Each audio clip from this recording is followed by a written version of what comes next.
নমস্কার বন্ধুরা, চলুন আমি আজকে আপনাদের সাথে আর একটা নতুন রেসিপি নিয়ে আসলাম। আজকে আমি বানাতে চলছি আলুর পরোটা। এই দেখুন, আমি এইভাবে আলু নিয়ে এনেছি। আমি আলুগুলোকে আগে থেকে বয়েল করে নিয়ে আসি। এই দেখুন, আমি বয়েল করে নিয়ে আসি। যে আমি এইটাকে এখন খোসাগুলো ছাড়িয়ে নেব এইভাবে। দেখুন, আমি সেদ্ধ আলুগুলোকে এইভাবে মাখিয়ে নিয়েছি। এখন আমি এখানে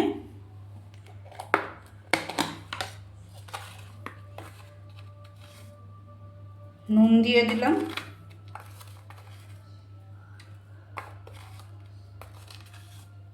এভাবে নুন দিয়ে দিলাম। সাথে এখানে আমি অল্প একটু ধনিয়া পাতা দিয়ে দিলাম,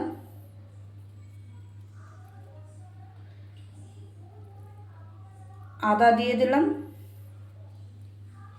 আর এখানে আমি কাঁচামরিচগুলোকে এইভাবে আমি গ্রেট করে নিয়ে আসি, কাঁচামরিচ দিয়ে দিলাম। আর এখানে আমি দেখুন, আমি এখানে ঘরে মশলা বানিয়ে নিয়ে আসি। এখানে আমি দিয়েছি ধনে, জিরে, এগুলোকে আমি একটু ভালো মতো রোস্ট করে আমি এটাকে গুঁড়ো করে নিয়ে আসি। এখন আমি এই গুঁড়ো মশলাটাকে দিয়ে দেবো এখানে।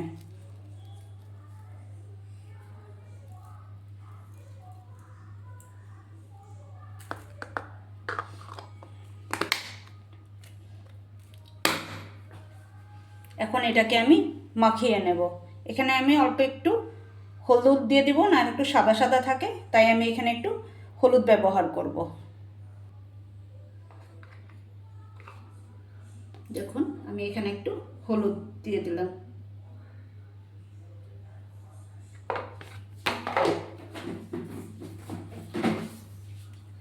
এখন আমি এটাকে এইভাবে সুন্দর মতো মাখিয়ে নেব। এখন এখানে দেখুন, আমি কড়াইতে অল্প একটু তেল দিয়ে দিয়েছি। আর আমি এখানে কস্তুরি মেথি নিয়ে নিয়েছি। আমি এই কস্তুরি মেথিগুলোকে আমি আলুর সঙ্গে দিয়ে দেব।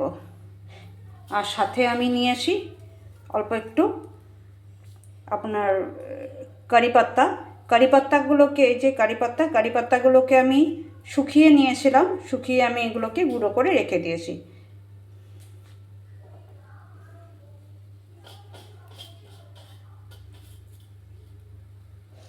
আমার তেলটা গরম হয়ে গেছে।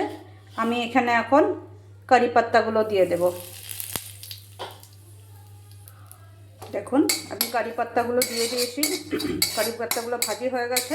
এখন আমি এখানের মধ্যে আলুগুলো দিয়ে দেব। দেখুন, আমি এখানে আলুগুলো দিয়ে দিয়েছি। এখন আমি একটু আলুগুলোকে সুন্দর মতো কড়াইয়ের মধ্যে একটু নাড়িয়ে নেব।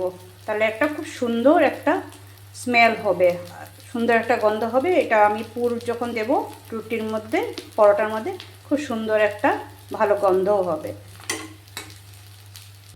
এই দেখুন, আমি এইভাবে কড়াইয়ের মধ্যে আলুটাকে ঘাটিয়ে নিয়েছি।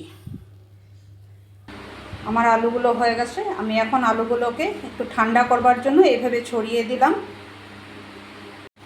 এখন আমি এখানে আলু পরোটার জন্য আটাটা মেখে নেব। দেখুন, এখানে আমি আটাটা নিয়ে নিয়েছি। এখন আমি এখানে ময়ানের জন্য এখানে আমি খানিকটা তেল ঢেলে দেব, রিফাইন অয়েল। এখানে আমি খানিকটা রিফাইন অয়েল ঢেলে দিলাম।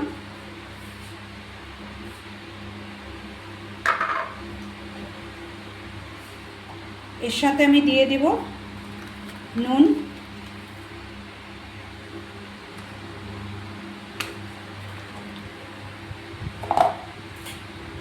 দিয়ে আমি এইভাবে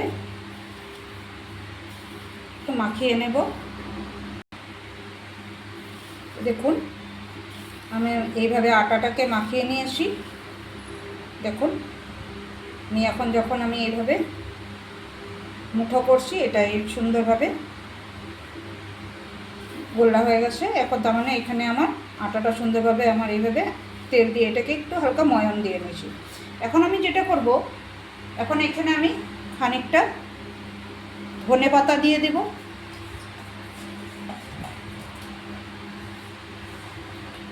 সাথে দিয়ে দেব আমি গাজর। আমি গাজরটাকে গ্রেট করে রেখেছি, এখন আমি এখানে দিয়ে দেব গাজর। গাজর দিয়ে আমি আটাটাকে ভালো মতো মাখিয়ে নেব। এইভাবে আমাকে গাজর দিয়ে আটাটাকে ভালো মতো মাখিয়ে নিতে হবে। দেখুন, এইভাবে মাখিয়ে নিতে হবে।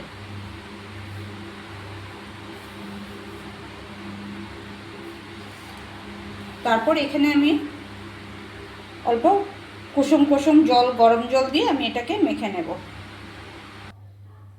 দেখুন, আমি এখানে গাজরটার সাথে আটাটাকে পুরো একদম মাখিয়ে নিয়েছি। এই দেখুন, দেখুন আমি গাজরটার সাথে আটাটাকে পুরো মাখিয়ে নিয়েছি। এখন এটার মধ্যে আমি এইভাবে জল দিয়ে দিয়ে মাখিয়ে নেব। আমার খুব বেশি একটা জল লাগবে না এখানে, কারণ গাজরটা যখন গ্রেট করেছি, গাজরের গ্রেট করার পর অলরেডি ওখান থেকেও কিছুটা জল বেরোয়। এইভাবে আমি মাখিয়ে নেব। এই দেখুন, আমার আটাটা মাখা হয়ে গেছে। দেখুন কত সুন্দর করে আটাটা মাখা হয়ে গেছে। আমি এটাকে এখন ছোট্ট ছোট্ট করে লেচি কেটে নেব। দেখুন, আমি এইভাবে লেচিগুলো বানিয়ে নিয়েছি। এই দেখুন, আমি এইভাবে আলুর পরোটাটা এখন বানিয়ে নেব। এই যে লেচিটাকে আমি এখানে হালকা এইভাবে একটু বেলে নেব। এভাবে আমি একটু বেলে নেব। তারপর এর মধ্যে আমি পুরটা ভরে দেব।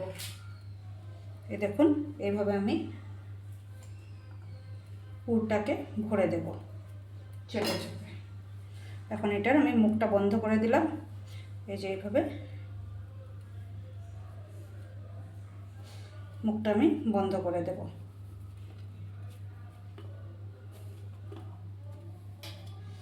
এখন আমি এইভাবে হালকা হাতে এগুলোকে পরোটাকে বেলে ফেলবো।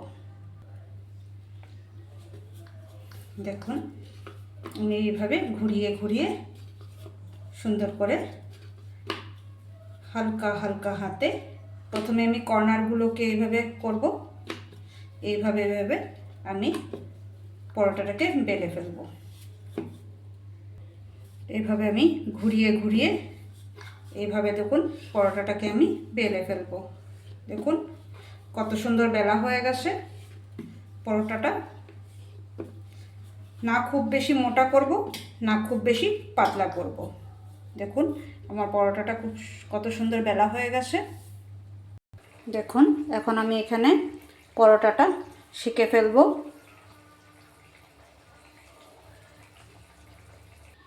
এই দেখুন, আমি এখানে একটা সাইড ভাজি হয়ে গেছে। আমি এটাকে এইভাবে উল্টে দিলাম। এখন আমি এটাকে আরেকটা সাইড ভাজি হতে দিয়েছি। দেখুন পরোটাটা কত সুন্দর সেঁকা হয়ে গেছে। এখন আমি এখানে কিছুটা ঘি দিয়ে দেব। ঘি দিয়ে এইভাবে আমি সেঁকে নেব।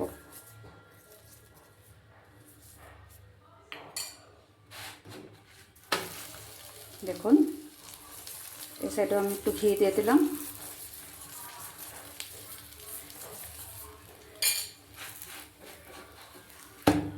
দেখুন কত সুন্দর ভাজা হয়ে গেছে।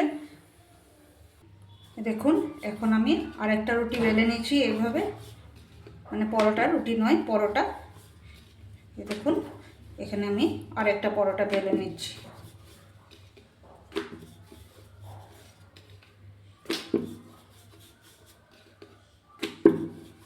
দেখুন কত সুন্দর পরোটা বেলা হয়ে গেছে। দেখুন এখন আমি এটা দেখুন আমি এখানে বসিয়ে দিয়েছি তাওয়াতে। এই দেখুন কত সুন্দর ভাজি হয়ে গেছে। এখানে আমি খানিকটা ঘিও দিয়ে দিয়েছি।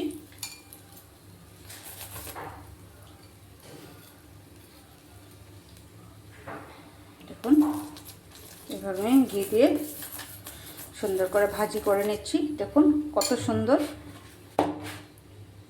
দেখেছেন? আমি পরোটাগুলোকে এইভাবে আমি পরিবেশন। এখানে আমার পনিরের তরকারি, এই যে আমি পরোটা বানিয়েছি, এই দেখুন, এইভাবে আপনারাও পরিবেশন করে খেতে দিতে পারেন।